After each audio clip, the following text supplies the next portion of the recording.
Assalamualaikum warahmatullahi wabarakatuh. Hai halo semua, selamat pagi. Materi yang akan saya coba jelaskan di video kali ini yaitu mengenai bahasa baku di mata kuliah Bahasa Indonesia semester 1. Sebelum kita masuk ke pembahasan materinya, izinkan saya memperkenalkan diri. Nama saya Mirna Febriani dengan NIM 111250414, mahasiswa Fakultas Hukum Universitas Sultan Ageng Tirtayasa. Nah, mari kita bahas lebih lanjut. Pernahkah kalian mendengar istilah bahasa Indonesia baku? Mungkin terdengar terlalu formal dan kaku ya, tapi sebenarnya bahasa baku adalah pahlawan super yang membuat komunikasi kita menjadi jelas, elegan, dan terhindar dari salah paham. Mari kita bayangkan sejenak. Bayangkan bahasa Indonesia seperti lemari pakaian kita. Bahasa baku adalah setelan resminya teman-teman. Ia adalah bentuk bahasa yang diakui secara nasional, mengikuti aturan yang telah ditetapkan, dan digunakan dalam situasi formal. Nah, selanjutnya saya sudah menyiapkan contoh kapan sih biasanya bahasa baku itu kita gunakan.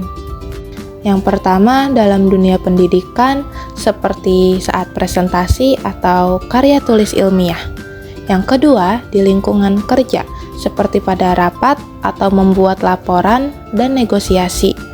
Yang ketiga, dalam media massa itu biasanya berbentuk berita dan dokumenter. Yang keempat, pada komunikasi resmi seperti surat menyurat atau peraturan perundang-undangan. Yang terakhir, dalam forum-forum resmi. Materi selanjutnya ada ciri-ciri bahasa baku yang perlu kita tahu. Yang pertama yaitu menggunakan ejaan yang benar sesuai EYD atau Puebi. Contoh tidak baku. Kemarin gua ke mall beli baju. Itu kurang tepat ya teman-teman, yang betul itu kemarin saya pergi ke mall untuk membeli pakaian. Yang kedua, kata yang digunakan adalah bentuk baku. Contoh tidak baku, jangan ngambil bukunya. Contoh yang baku, jangan mengambil bukunya. Ciri khas yang ketiga yaitu struktur kalimatnya lengkap sesuai SPOK. Contoh tidak baku, sudah makan. Contoh yang baku, apakah Anda sudah makan? Dan berikutnya yaitu tidak terpengaruh bahasa daerah atau prokem. Contoh tidak baku, gue udah bilang tuh orang lagi bete. Contoh yang baku dan lebih benar yaitu saya sudah mengatakan orang itu sedang kesal. Berikutnya saya tampilkan satu contoh kata yang baku dan tidak baku. Yang tidak baku, nasihat. Yang baku atau yang benarnya adalah nasihat. Penulisan nasihat sesuai dengan KBBI dan digunakan dalam konteks formal.